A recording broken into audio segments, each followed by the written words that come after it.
Doktorlar bu shunaqa insonlarki, butun hayotini, mazmunini bemorlariga, kasallariga bag'ishlaydigan insonlar bu. 10 yillab, 15 yillab ilm oladi. Kim uchun? Shu bemorlar yaxshi bo'lsin, shifo topsin deb o'qiydi. Butun hayotini bag'ishlaydi. Shifokorlar shunaqa bir insonlarki, hayotini xursandchiligi-yu, g'ami va tashvishi shu bemorlar bilan kechadi. Agar bemori tuzalib ketsa, undan xursand odamni topolmaysiz bu dunyoda.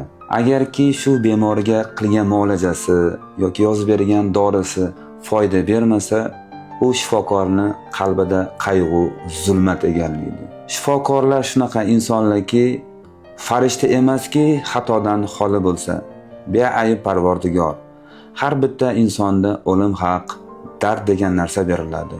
Shifokorlar ataylab, qasddan bemor yomon bo'lsin deb davolamaydi. Ular ham sizlarga o'xshagan samimiy inson, qalbida faqat yaxshiliklar bilan to'lgan.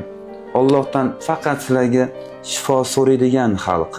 Sizlarni hayotinglarni sog'lomlashtirish uchun butun hayotini bag'ishlaydi. Shifokorlar ham har kun ishdan kelgandan keyin oila bag'rida xursandchilik bo'lishini xohlaydi. Lekin ming afsuski, bemori og'irlashib qolsa, shifo topmasa, toki shu bemor yaxshi bo'lmasa ekanki, u oilada xursandchilikdan asar ham bo'lmaydi. Ishoninglar, minglab bemorni davolab, hammadan duo, rahmat eshitadigan xalq doktor. Lekin bitta bemori og'irlashib qolsa, hammadan dashnom eshitadigan xalq bo'ladi.